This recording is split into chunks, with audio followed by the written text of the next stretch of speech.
अस्सलाम वालेकुम friends, welcome करता हूँ आपको अपने channel study abroad with Arbaz में। आज की वीडियो में हम बात करेंगे कि यूनिवर्सिटी में प्री इनरोलमेंट क्यों ज़रूरी होती है और उसमें कौन कौन से रिक्वायर्ड डॉक्यूमेंट्स हैं जो आपको चाहिए होंगे प्री इनरोलमेंट के लिए, और प्री इनरोलमेंट का क्या फ़ायदा होता है, आप प्री इनरोलमेंट आपको क्यों करनी चाहिए। ये सारी बातें जो है मैं आपको तफसील से बताऊँगा इस वीडियो में। तो काइंडली अगर आपने चैनल को सब्सक्राइब नहीं किया तो इसे सब्सक्राइब करें और व्हाट्सएप चैनल को भी लाजमी फॉलो करें ताकि आप लेटेस्ट अपडेट को मिस ना करें। अगर आप भी इटली में मास्टर या बैचलर का ख्वाब देख रहे हैं तो प्री इनरोलमेंट का मरहला आपके लिए बहुत ज़रूरी है। आज की वीडियो में मैं आप स्टेप बाय स्टेप बताऊंगा और गाइड करूंगा कि आप को कौन कौन से दस्तावेज़ात चाहिए, डॉक्यूमेंट्स चाहिए इसके लिए, और आपको कौन से अहम नुकात हैं जो आपको जहन में रखने चाहिए और आप इस प्रोसेस को कैसे मुकम्मल कर सकते हैं। लिहाजा वीडियो को आखिर तक देखिएगा ताकि मैं आपको इन सारे स्टेप्स के बारे में बता सकूं। प्री इनरोलमेंट एक ऐसा प्रोसेस है जो आपको इटली की यूनिवर्सिटी में अप्लाई करने और वीज़ा हासिल करने के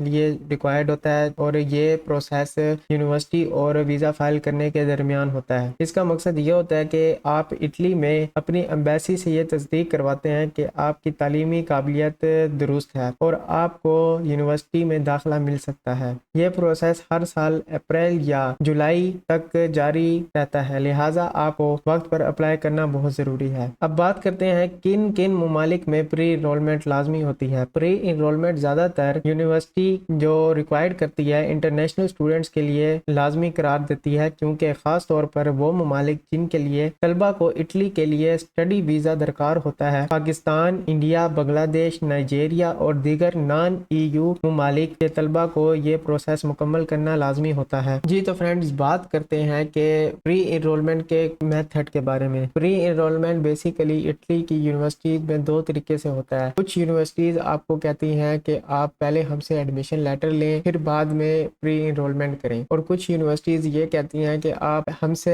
एडमिशन लेटर बाद में लें, आप पहले प्री इनरोलमेंट करें। प्री इनरोलमेंट करने के बाद आप हमारे पास समरी आएगी तो हम उसके लिहाज से आपको जज करेंगे और आपको फिर एक्सेप्टेंस या रिजेक्शन देंगे कि आपको आया एडमिशन मिलना चाहिए या नहीं। तो बेसिकली इसके दो तरीके होते हैं जो मैंने आपको बताए हैं। तो बेहतर तरीका यही होता है कि आप पहले अपनी यूनिवर्सिटी से एक्सेप्टेंस लेटर ले लें, एडमिशन लेटर ले लें, फिर आप प्री इनरोलमेंट करें। लेकिन कुछ यूनिवर्सिटीज़ ये रिक्वायर्ड नहीं करती, वो डायरेक्ट प्री इनरोलमेंट का कहती हैं आपको। तो उसके लिए आप ये कर सकते हैं कि आप यूनिवर्सिटीज़ से जो है पहले ही ईमेल पे उनके कोऑर्डिनेटर से पता करके पूछ सकते हैं कि आपके जो डॉक्यूमेंट्स हैं वो आप इसमें एडमिशन ले सकते हैं या नहीं। इसका सिंपल सा प्रोसेस ये है। तो आपने अपने यूनिवर्सिटी के कोऑर्डिनेटर से मेल करके पता कर लेना है और वो आपको गाइड कर देंगे। फिर आपने डायरेक्ट जो है प्री इनरोलमेंट कर लेनी है, तब आपके चांसेस जो है काफ़ी हद तक बढ़ जाते हैं, आपको एडमिशन मिल जाएगा और आपकी प्री इनरोलमेंट रिजेक्ट नहीं होगी। कुछ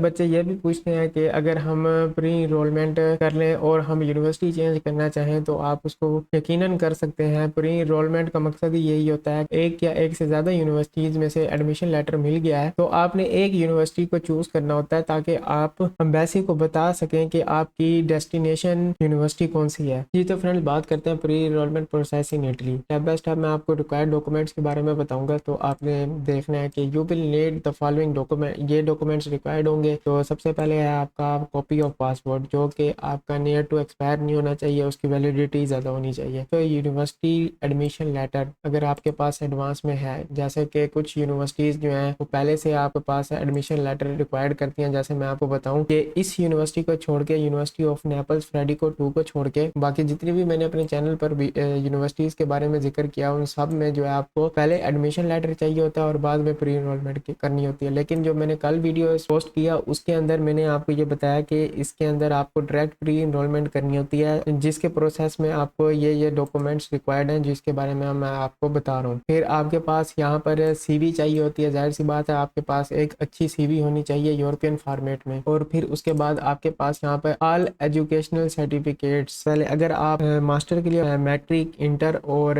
बैचलर की डिग्री होनी चाहिए। और अगर आप बैचलर के लिए अप्लाई कर रहे हैं तो आपके पास मैट्रिक और इंटर की डिग्री होनी चाहिए। और स्टेटमेंट ऑफ पर्पस में मैं आपको बताऊं कि आपका स्टेटमेंट ऑफ पर्पस क्या है, आप इसमें क्यों अप्लाई कर रहे हैं, ये सारा कुछ आपने इसमें बताना है। इसके बारे में हम डिटेल में बात करेंगे नेक्स्ट। तो स्टेटमेंट ऑफ पर्पस के बाद आप इंगेजमेंट फॉर्म आपको चाहिए होगा प्रोवाइडेड बाय द यूनिवर्सिटी और एम्बेसी। तो इसमें यह होता है, एंगेजमेंट फॉर्म ये होती है कि some university in the Italy में require the engagement to enrol. तो इसमें यह है आपकी कमिटमेंट को वो देखते हैं कि आप वाकई जो है इसके अंदर अप्लाई करना चाहते हैं इस यूनिवर्सिटी में और इनरोलमेंट करना चाहते हैं, तो वो आपसे कंफर्मेशन मांगते हैं। तो this document state that the student agrees to complete the enrolment process after being admitted. तो उसके बाद आपके पास proof of language certificate proficiency आपके पास बहुत जरूरी है, जिसमें आपका आइल्स, टोफेल और मीडियम ऑफ इंस्ट्रक्शन। अगर आपने आइल्स और टोफेल नहीं दिया हुआ तो आपकी प्रीवियस यूनिवर्सिटी से मीडियम ऑफ इंस्ट्रक्शन चाहिए होगा। फिर उसके बाद आपके पास पासपोर्ट साइज फोटोग्राफ्स चाहिए होंगी। आपको बताऊं एडिशनल डॉक्यूमेंट्स में एंड सपोर्टिंग डॉक्यूमेंट्स में आपको जो रिक्वायर्ड होगा उसमें सबसे पहले आपका डिक्लेरेशन ऑफ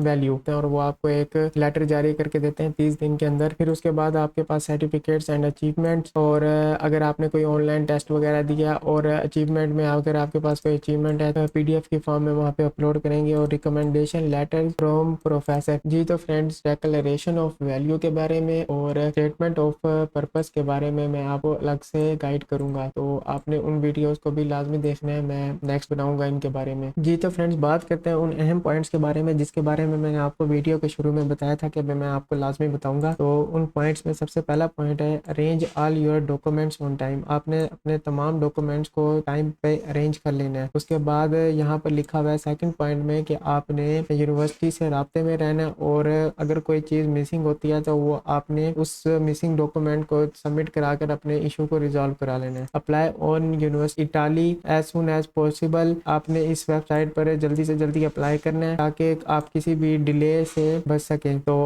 आपने speak confidently about your study plans. आपने अपने स्टडी प्लान्स के बारे में कॉन्फिडेंटली बोलना है। और financial status during the embassy interview. आपने इंटरव्यू के दौरान इन बातों का ख्याल रखें। इफ एनी मिस्टेक हैपन, अगर कोई मिस्टेक हो जाती है तो इमीडिएटली अपनी कॉन्टैक्ट द यूनिवर्सिटी और एम्बेसी। अगर कोई भी मिस्टेक हो जाती है तो आपने यूनिवर्सिटी और एम्बेसी से कॉन्टैक्ट करना है। Keep your financial matter clear. आपने अपने फाइनेंशियल मैटर को वाजे रखना है। यहाँ पे लिखा हुआ है and look for scholarship opportunity. Scholarship opportunity को आपने देखते रहना है। उसके बाद है book your visa appointment early. आपने अपनी वीजा अपॉइंटमेंट को जल्दी से बुक करना है। As slot can some time be limited, क्योंकि बाज़ों का स्लॉट जो होते हैं वो लिमिटेड होते हैं। Consider the application processing time after pre enrolment to ensure you have enough time. तो आपने ये करना है कि प्री इनरोलमेंट के बाद वीजा प्रोसेसिंग का वक्त भी जहन में रखें ताकि आपके पास काफी टाइम हो। और लास्ट में ये है कि arrange your DOV as soon as possible as it may take time. Declaration है उसको